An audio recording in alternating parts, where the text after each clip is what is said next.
नमस्कार, आप देख रहे हैं 3 का तर्कश। आपके साथ मैं हूं मीनाक्षी कटवाल। 4 दिन और संसद के 2 सदन, एक लोकसभा दूसरा राज्यसभा, और दोनों ही सदनों में मुद्दों से ज्यादा आरोपों की, बदजुबानी की बौछार हो रही है और तर्कों से ज्यादा तो शोर गूंज रहा है। बीते 4 दिन से संसद में ऐसा संग्राम छिड़ा है जैसा बीते कई वर्षों में नहीं देखा गया। विवाद की शुरुआत पूर्व सेना प्रमुख नरवणे की उस किताब से जो अब तक देश में प्रकाशित ही नहीं हुई। यही विवाद किताब से गद्दार की बहस तक पहुंच गया।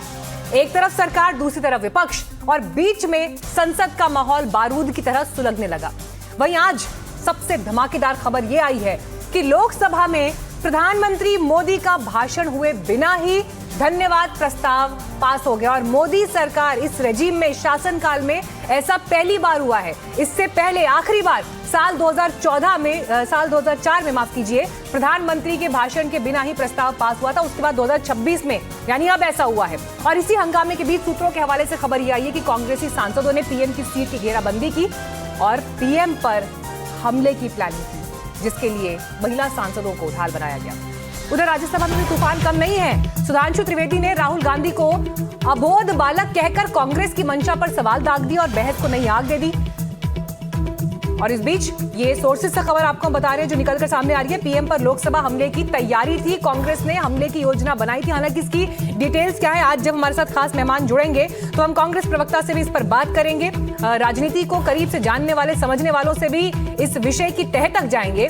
लेकिन अबोध बालक वर्सेस बंधक मजदूर की बहस आज सदन में सुनाई दी, जहां पर मल्लिकार्जुन खड़गे ने जेपी नड्डा को बंधक मजदूर तक कह दिया। तो आज वो सवाल जिनके इर्द गिर्द हम 3 का तर्कश में बात करेंगे, की शुरुआत से लेकर आज तक कभी नहीं हुई। हमारे संसदीय प्रणाली में सदन के सभापति का गरिमा में स्थान हमारे संविधान में ही सर्जित किया है। आज तक इतिहास रहा है कि राजनीतिक मतभेदों को कभी भी सदन के कार्यालय तक नहीं लाया गया। प्रतिपक्ष के सदस्यों ने जो व्यवहार अध्यक्ष के कार्यालय में किया वो हमारी संसदीय परंपराओं के लिए न उचित था, और तो मैं कहूंगा कि वो एक ब्लैक स्पॉट की तरह था। हम सबको सदन सुचारू रूप से चलाने में सहयोग करना चाहिए। इसके बाद जब सदन के नेता को सम्मानीय महामहिम राष्ट्रपति के अभिभाषण पर जवाब देना था, तो मेरे पास पुख्ता ऐसी जानकारी आई कि कांग्रेस पार्टी के कई सदस्य माननीय प्रधानमंत्री जी के आसन पर पहुंचकर कोई भी अप्रत्याशित घटना कर सकते थे। ये दृश्य मैंने सदन में देखा भी सही। अगर ये घटना हो जाती तो ये अत्यंत अप्रिय दृश्य देश के लोकतांत्रिक परंपराओं को तार-तार कर देता। इसको टालने के लिए मैंने माननीय प्रधानमंत्री से आग्रह किया कि उन्हें सदन में नहीं आना चाहिए, और सदन के सभापति होने के नाते मेरी जिम्मेदारी बनती थी कि सदन की उच्च परंपराओं, गरिमाओं को अक्षुण्ण बनाए रखें। सदन के नेता सदन में न बोले, ये सभा के लिए किसी प्रकार के लिए उचित नहीं है। सदन के नेता ने उपस्थित न रहकर मेरे आग्रह को मानकर सदन को अप्रिय दृश्य से बचाया। मैं माननीय प्रधानमंत्री जी को इसके लिए आभार व्यक्त करता हूं कि उन्होंने मेरे सुझाव को माना। आप पोस्टर, पंपलेट लेकर आएंगे तो सदन नहीं चलेगा। आज भी नहीं चलेगा, कल भी नहीं चलेगा। सदन की परंपराओं, गरिमा, सभागृह की गरिमा, परंपरा को रखो। कल की घटना देश ने देखी है, किस तरीके से महिला सदस्य वहां तक पहुंची है। ये कोई उचित नहीं था और ये सदन की गरिमा के अनुकूल भी नहीं था। आप सभागृह की गरिमा को गिराना चाहते हैं। आप अपनी तरफ रहें, उनकी तरफ रहें। भाषण शब्दों से आप आरोप प्रत्यारोप लगा सकते हैं, शब्दों से कोई भी बात भी कह सकते हैं, लेकिन आप इधर आसन में आकर जिस तरीके की घटना कर रहे हैं ये उचित नहीं है। सदन की कार्रवाई कल शुक्रवार दिनांक 6 फरवरी 2026 को प्राप्त 11 बजे तक के लिए स्थगित की जाती है। लोकसभा की लाइव आप कार्यवाही इस वक्त देख रहे थे और सदन कल तक के लिए स्थगित हो गया है, सवेरे 11 बजे तक के लिए। लेकिन स्पीकर ओम बिरला साहब जब आए आज, तो उन्होंने जो मुख्य बातें की हैं उसमें उन्होंने ये कहा कि उनके पास ऐसे स्पेसिफिक इनपुट्स थे कि कल सदन में कुछ अप्रत्याशित घटना हो सकती है। जिस समय महिला सांसद वहां पर विरोध करने के लिए प्रधानमंत्री की सीट के पास पहुंची थी, तो कोई अप्रत्याशित घटना हो सकती थी। इसलिए मेरे आग्रह पर प्रधानमंत्री कल सदन में नहीं आए। आपको याद होगा कल कांग्रेस ने प्रियंका गांधी हो, चाहे कल्याण बनर्जी हो, बाकी नेता हो, उन सब ने यह आरोप लगाया था कि प्रधानमंत्री के सदन में आने से डर गए महिला सांसदों का विरोध देखते हुए। तो आज इस विषय पर तस्वीर स्पष्ट की है यहाँ पर ओम बिरला साहब ने। वो कह रहे हैं कि मेरे आग्रह पर प्रधानमंत्री नहीं आए और संसद नियमों से चलेगी। लेकिन जिस तरह की तस्वीर संसद में आ रही है ये शर्मनाक है। और बड़ी बात यहां पर यह कि प्रधानमंत्री नरेंद्र मोदी की सुरक्षा को क्या खतरा था। तो आज जिन सवालों के इर्द गिर्द बात होगी उनमें पहला अहम सवाल यही है। इसके अलावा आगे हम जब बात करेंगे तो प्रधानमंत्री मोदी के खिलाफ क्या हमले की साजिश थी। सवाल नंबर 3, किताब प्रकाशित हुए बिना ही इतना सियासी बवाल आखिर क्यों। चौथा सवाल, आरोपों और हंगामे में संसद की गरिमा कौन गिरा रहा है। और सबसे बड़ा सवाल, आज जब प्रधानमंत्री राज्यसभा में बोलेंगे तो उनके भाषण की हाइलाइट्स क्या होंगी और विपक्ष को क्या उनके सवालों का जवाब मिलेगा। तो इसी पर बात करने के लिए हमारे साथ खास मेहमान इस वक्त मौजूद हैं। बीजेपी से विजय शर्मा जी आ गए हैं, कांग्रेस पार्टी से प्रियंका गुप्ता जी हैं, मनोज यादव जी समाजवादी पार्टी से और एलजेपी से धर्मेंद्र कुमार जी हमारे साथ जुड़ गए हैं। मैं आप सभी का स्वागत करती हूं। सबसे पहले प्रियंका जी, शुरुआत में आपके साथ कर रही हूं। यहाँ पर स्पीकर ने बड़ा क्लियर कहा महिला सांसदों के विरोध के दौरान कोई अप्रत्याशित घटना हो सकती थी। क्या प्लान करके गई थी कांग्रेस पार्टी? प्रधानमंत्री पर हमले की साजिश थी क्या? क्यों ऐसा कह रहे हैं स्पीकर? क्यों वो ये ऐसे कह रहे हैं कि उनके पास स्पेसिफिक इनपुट्स थे इस बात के?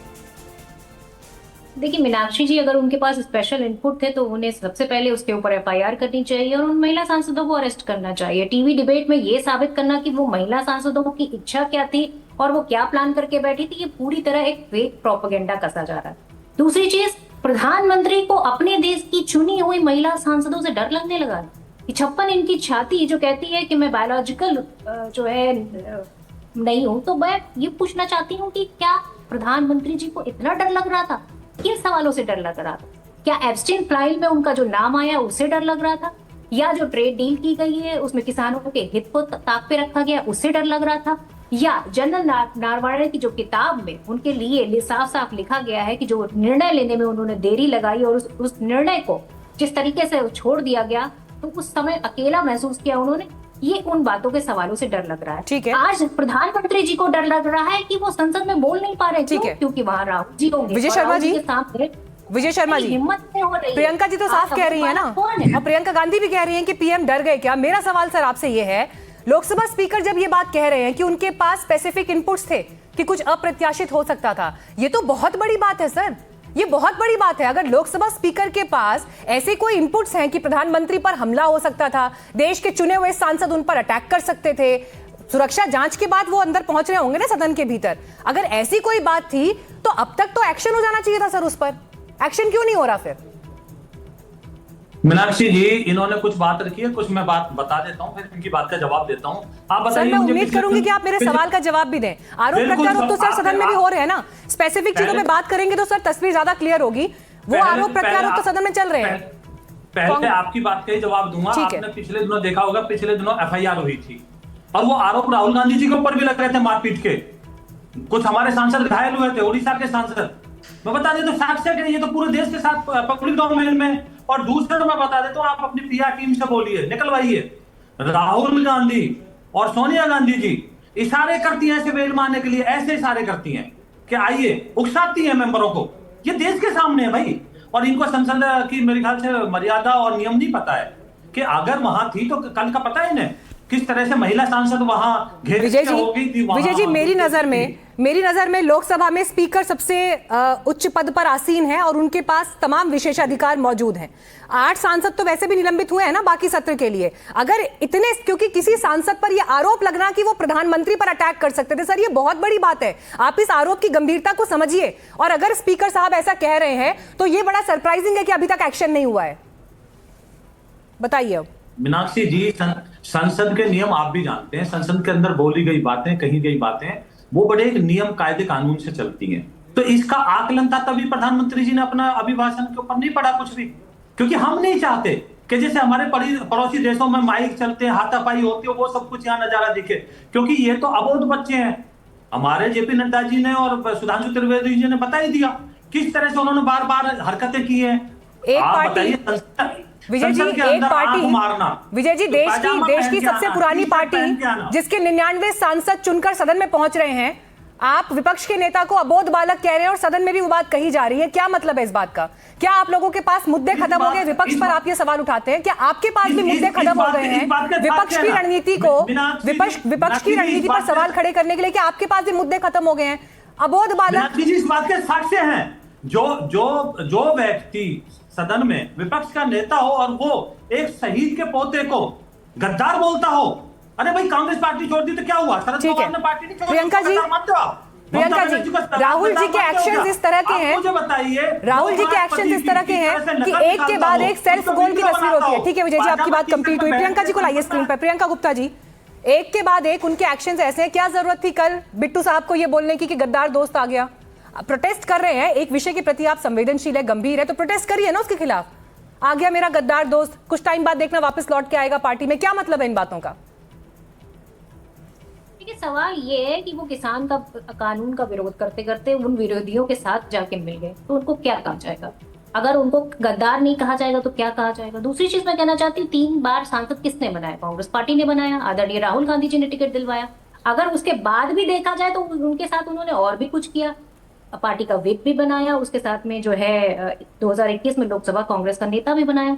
इतना सब कुछ देने के बाद अगर कोई इंसान किसी के विश्वास का अगर खून करता है तो उससे यही कहा जाता है। और बिल्कुल सही कहा उन्होंने, तो ये उनको और भी कुछ कहना चाहिए था, पर उन्होंने खैर इज्जत, उनके अंदर थोड़ी मर्यादा है। लेकिन भारतीय जनता पार्टी से आप ये पूछना चाहिए, बहुत सारे जिस तरीके से वो नेहरू जी का, बहुत सारे लोग बीजेपी छोड़कर कांग्रेस में भी आए हैं ना, बहुत सारे नाम हैं ऐसे जो बीजेपी छोड़कर कांग्रेस में आए हैं, तो आप लोगों ने क्यों शामिल किया उनको? क्या वो फिर बीजेपी की टॉप लीडरशिप के विश्वास का खून करके कांग्रेस पार्टी में आए थे? क्यों आने दिया आप लोगों ने उनको? मीनाक्षी जी पूछिए। मीनाक्षी जी, मैं तो उसी सवाल पे आती हूँ, मैं तो उसी सवाल से पूछ लेती हूँ कि आप जब नेहरू जी का, उन्होंने भी कांग्रेस छोड़ी थी, उन्होंने भी अपनी पार्टी बनाई है।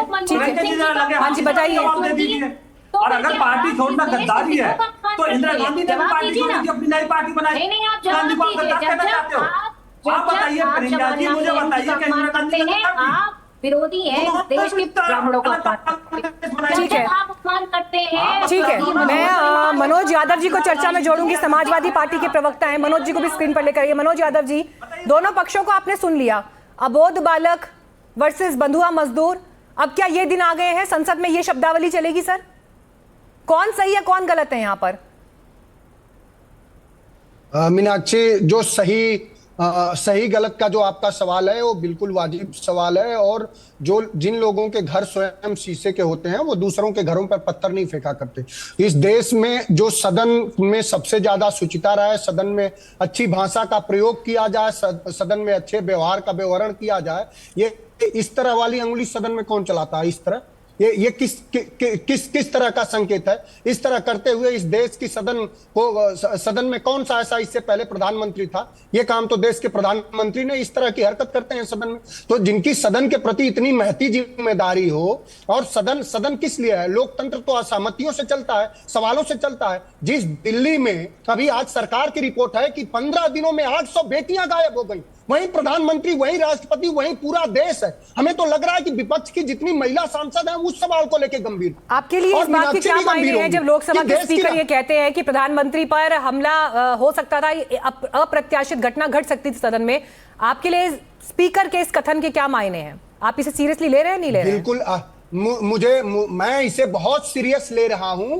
हम सब जिम्मेदारी ले रहे हैं। हमारे आदरणीय राष्ट्रीय अध्यक्ष जी ने, हमारी पार्टी ने हमेशा से नैतिक भाषा, शाब्दिक मर्यादा और व्यवहारिक मर्यादा दोनों का पालन करा है। लेकिन क्या प्रधानमंत्री जी ऐसा तो नहीं है कि तमाम तरह के डरों से जो एप्स्टीन का सवाल है, जो भारत के किसानों को अमेरिका के सामने गिरवी रखा जा रहा था। अभी भारत के ही प्रधानमंत्री कुछ दिनों पहले ये कह रहे थे कि अमेरिका को हम भारत का बाजार नहीं बनने देंगे, अमेरिका के डेयरी प्रोडक्ट का। आज पूरे भारत के कृषि उत्पादों को गिरवी रख दिया उन्होंने। एप्स्टीन फाइल का सवाल है, दिल्ली में विपक्ष के आरोप अपनी जगह, लेकिन धीरेन्द्र जी सवाल है, ठीक है, इन सवालों से जवाबों मैं खत्म कर रहा हूं।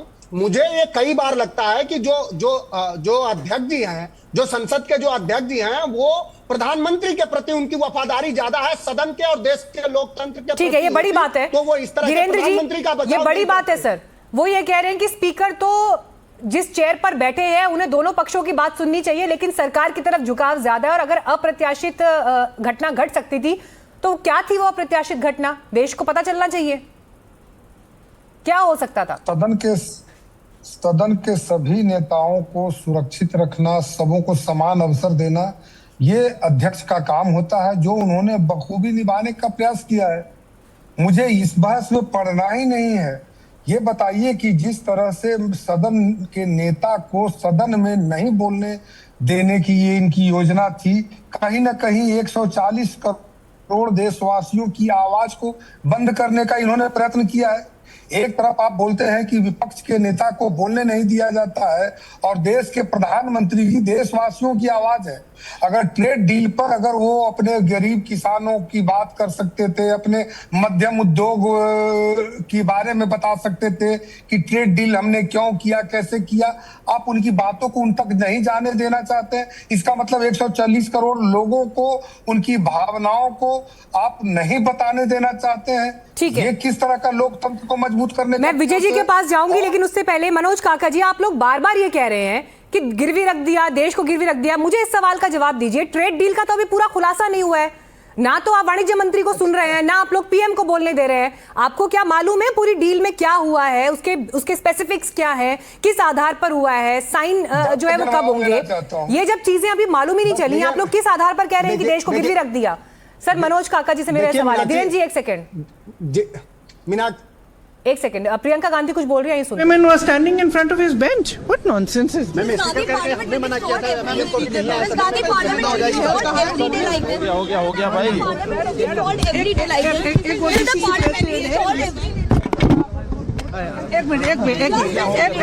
हो गया, मिलने दो ना। अरे मिलने दो भाई। Ms. Gandhi, every day Parliament is being stalled. Will it be stalled just like that every day? Why don't you ask the government? Why don't you ask the government why the leader of opposition is not allowed to speak? Why don't? No, have you? I would like to know. Have you asked them? Have you asked Amit Shah ji? Have you asked the Prime Minister? Have you asked the government why they are not allowing the LOP to speak? Do they have any basis to stop him from quoting a published source? They do not. So don't continuously every day ask this question to the opposition. But The fact is no. You all are coming since Monday. Yes, we are. तो प्रियंका गांधी यहाँ media से सवाल पूछते हुए कि क्या प्रधानमंत्री, गृह मंत्री और सरकार से ये पूछा जा रहा है कि वो विपक्ष के नेता को क्यों नहीं बोलने दे रहे? संसद स्थगित हो गई है कल के लिए 11 बजे तक के लिए, लेकिन इस बीच आज ओम बिरला साहब, स्पीकर सदन के लोकसभा के, उन्होंने बड़ी बात की। उन्होंने कहा उनके पास स्पेसिफिक जानकारी थी कि कुछ अप्रत्याशित महिला सांसदों के विरोध के दौरान सदन में हो सकता था। मनोज काका जी, आप अपना वक्तव्य पूरा करें, फिर मैं विजय जी के पास जाऊंगी। मीनाक्षी, मुझे देश गिरवी रख दिया, किस आधार पर गिरवी रख दिया? पीएम को तो आप लोग सुनना नहीं चाह रहे। मीनाक्षी, पीएम इस देश के सबसे बड़े वक्ता है और उनको तो लगातार लोगों को सुनना पड़ता है, ना चाहते हुए। आपने जो सवाल किया, बहुत गंभीर सवाल किया। ये जो बात है ना कि अंधेर नगरी चौपट राजा, और वो अंधेर नगरी चौपट राजा वाली बात आपने पूछा कैसे।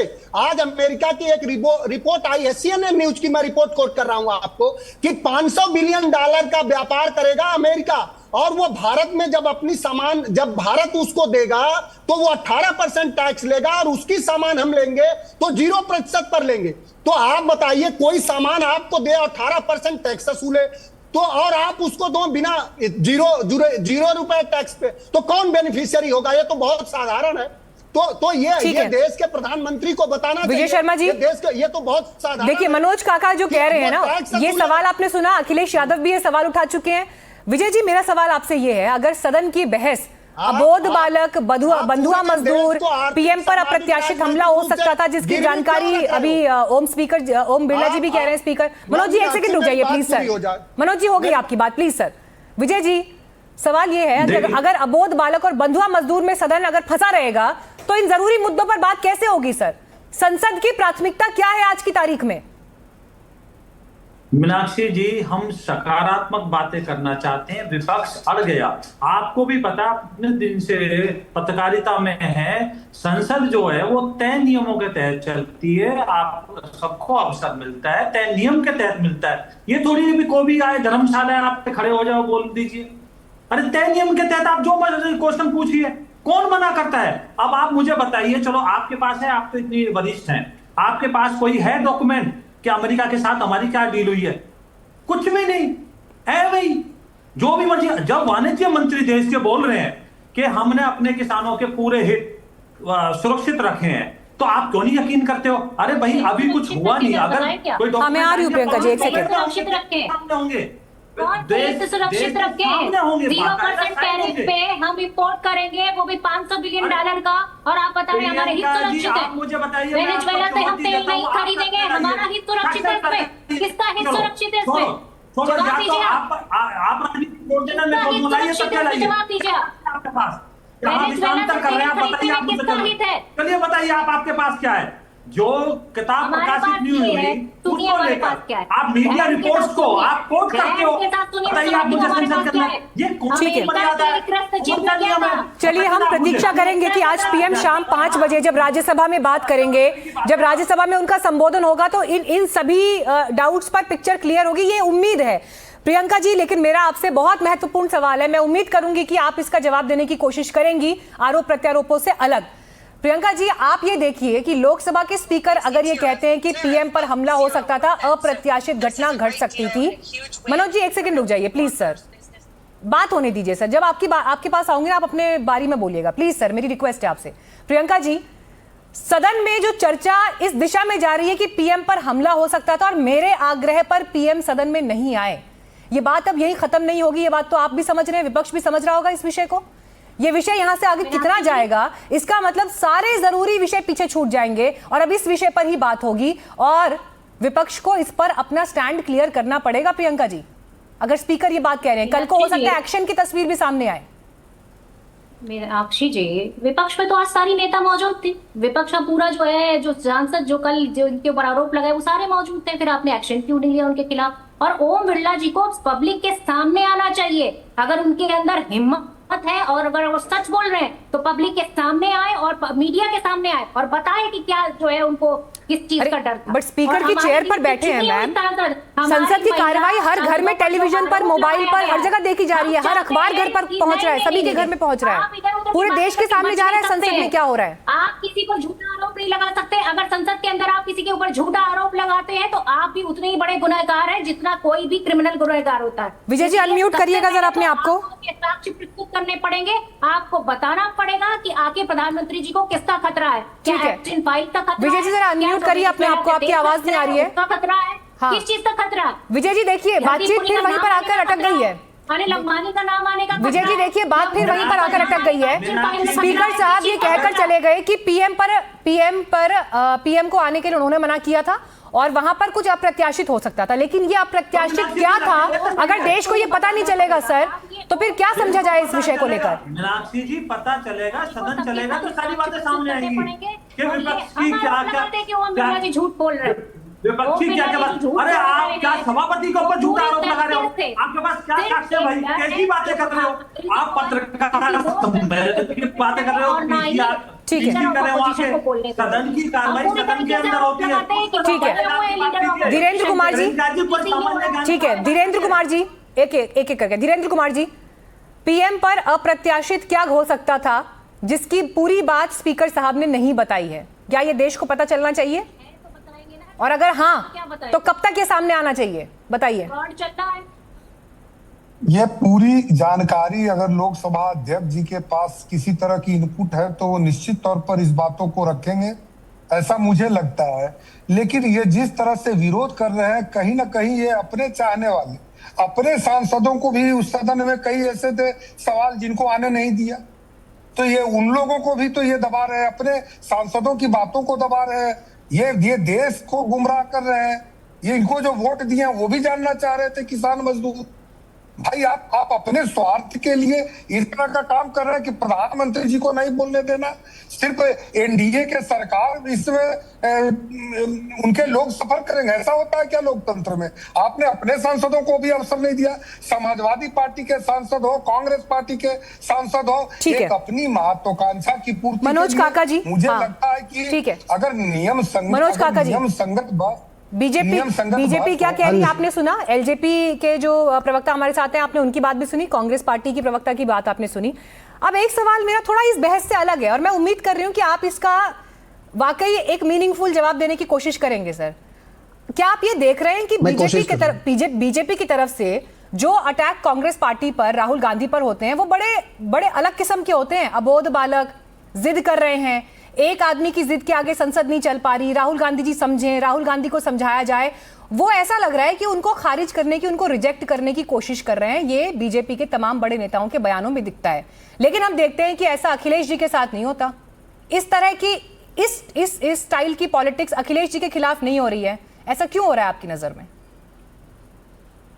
देखिए, ये आपका दृष्टिकोण है और हर पत्रकार को इस तरह के विश्लेषण, स्वतंत्र विश्लेषण करने का पूरा अधिकार है मीनाक्षी। लेकिन भारतीय जनता अखिलेश जी को अबोध बालक क्यों नहीं कह रहे? अखिलेश जी को अबोध बालक क्यों नहीं कह रहे, मुझे बताइए।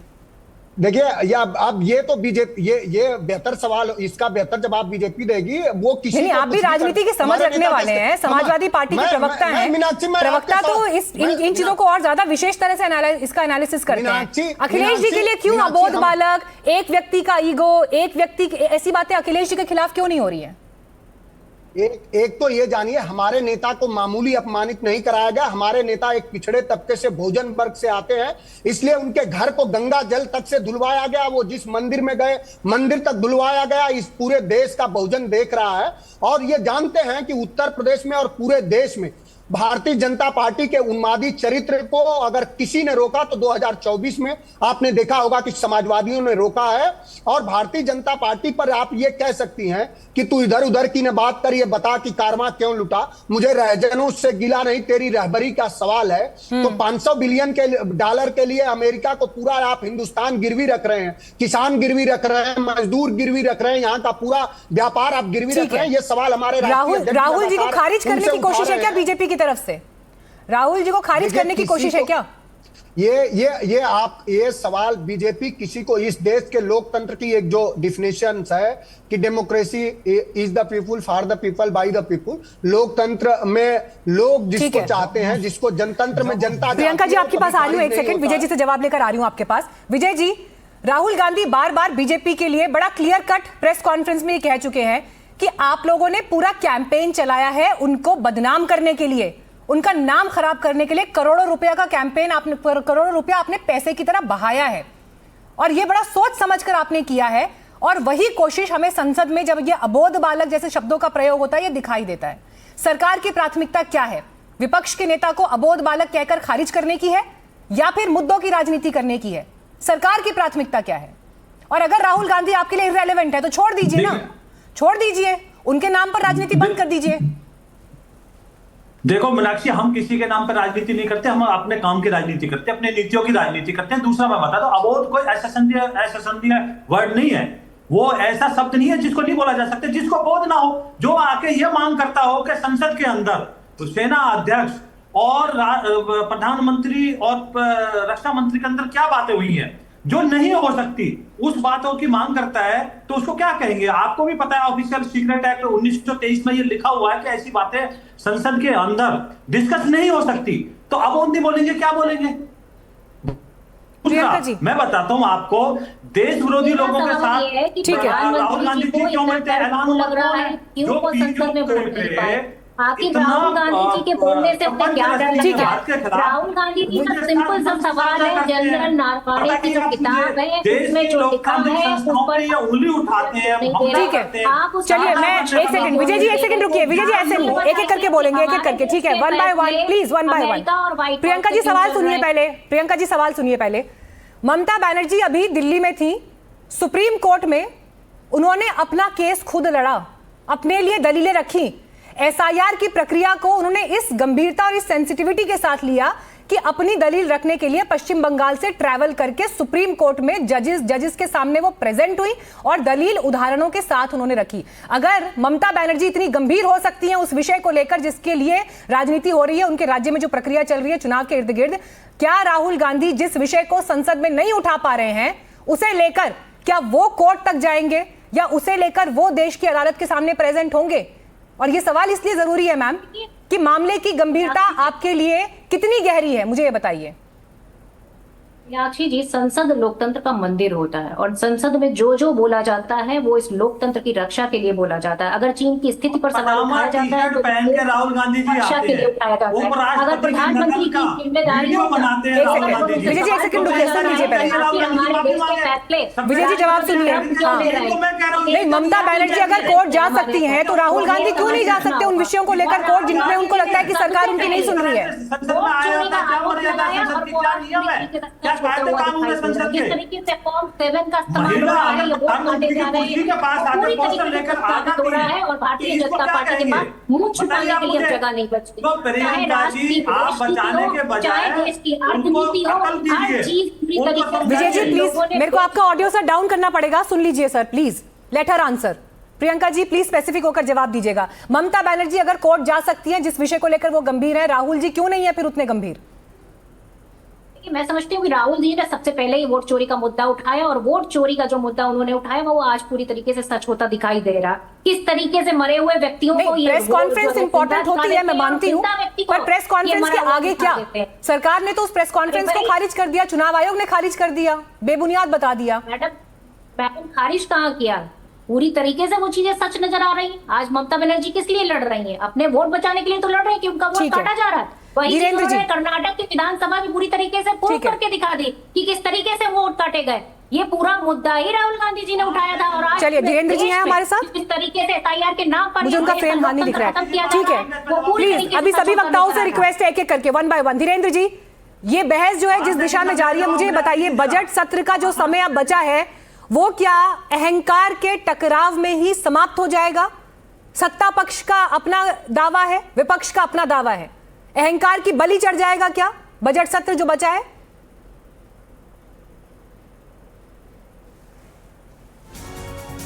अनम्यूट करिए सर अपने आप को, आपकी आवाज नहीं आ रही, अनम्यूट करिए।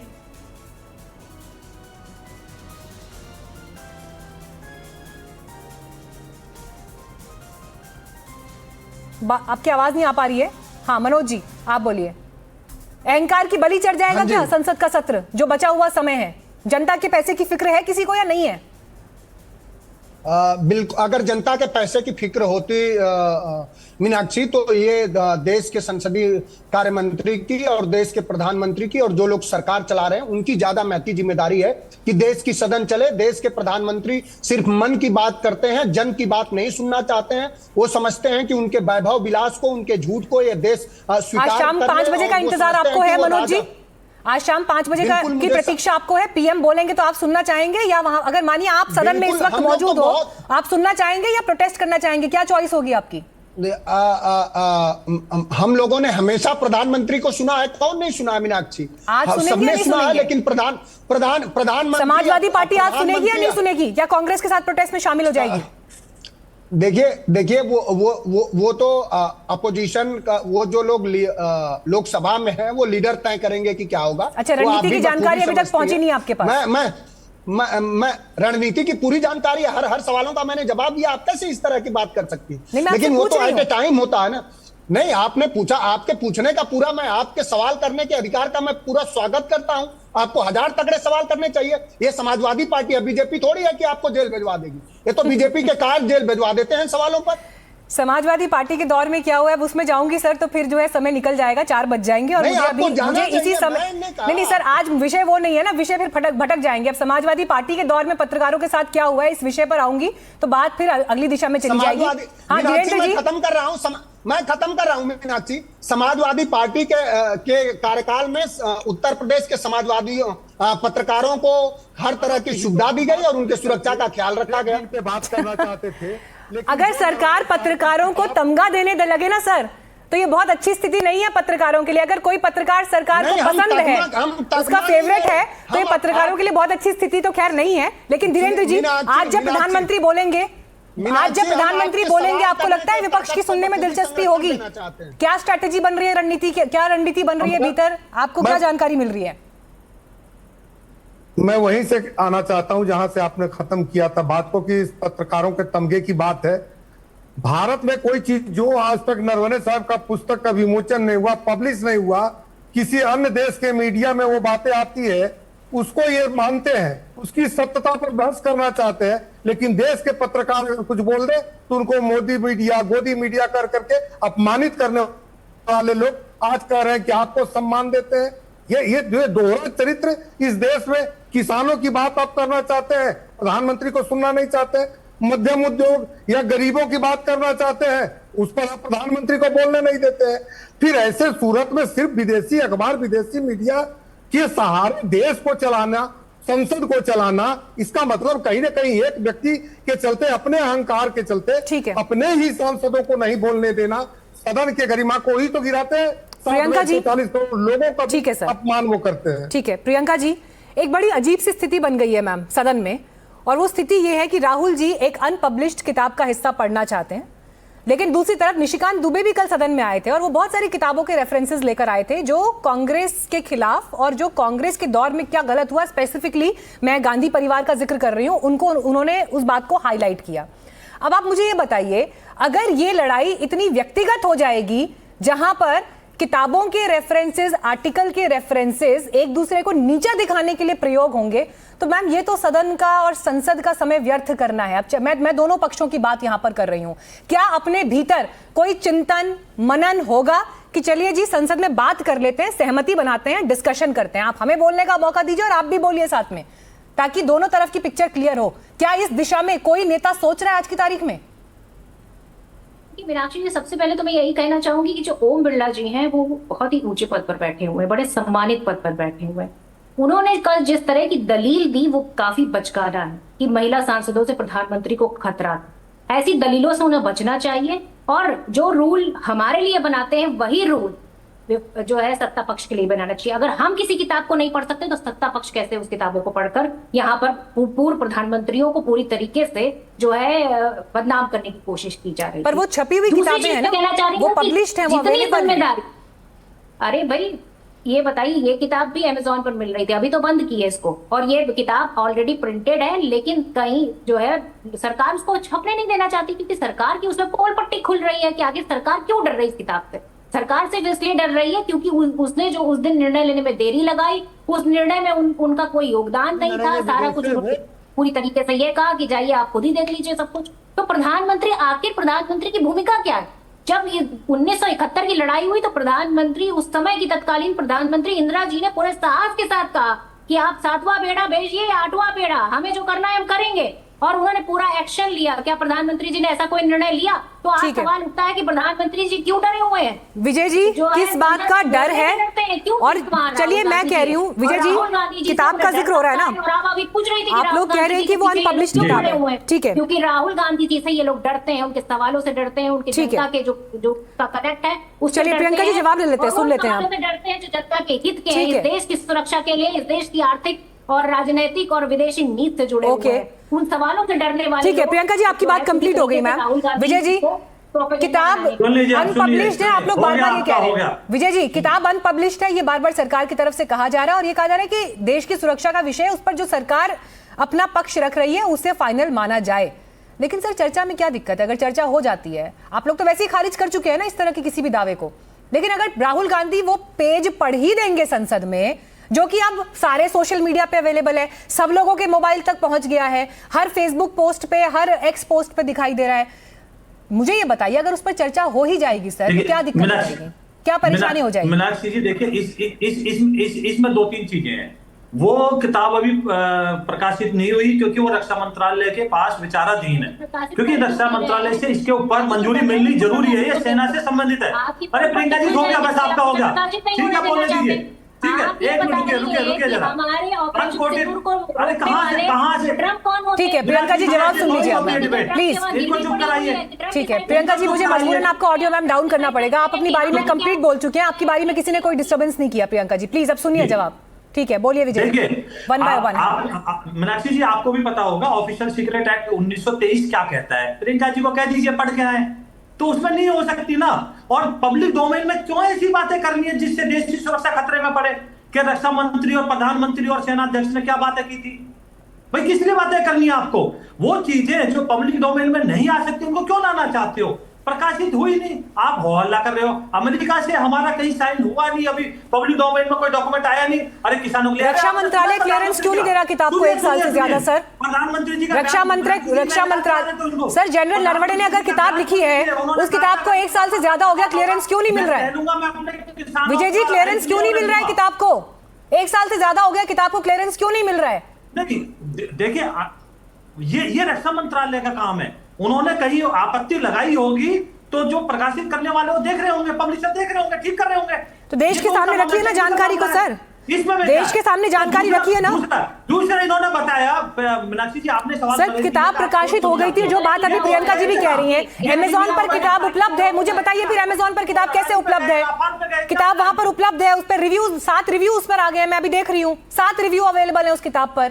जो किताब अमेज़न पे उपलब्ध है, जिसपे 7 रिव्यू आ गए हैं, मुझे बताइए क्यों नहीं फिर उसका क्लियरेंस मिल रहा है? राहुल गांधी तो किताब कल संसद में लेकर आ गए ना कि मैं पीएम को देना चाहता हूँ, तो अब चर्चा हो जाने दीजिए सर। चर्चा हो जाएगी तो कम से कम देश के सामने क्लियर पिक्चर आ जाएगी, दूध का दूध पानी का पानी हो जाएगा। अरे चर्चा हो जाएगी तो ये फिर बैठ ठीक है, चलिए मेरे पास समय की कमी थी। आप सभी का बहुत धन्यवाद चर्चा में जुड़ने के लिए। हमें इंतजार आज शाम 5 बजे का रहेगा। राज्यसभा में प्रधानमंत्री का संबोधन होना है, लोकसभा में हो नहीं पाया और धन्यवाद प्रस्ताव ध्वनि मत से पारित हो गया। 2004 के बाद पहली बार ऐसा हुआ है, लेकिन अब देखना है राज्यसभा में आज क्या होता है। फिलहाल इस कार्यक्रम में इतना ही, खबरें आगे जारी रहेंगी। आप देखते रहिए एनडीटीवी इंडिया।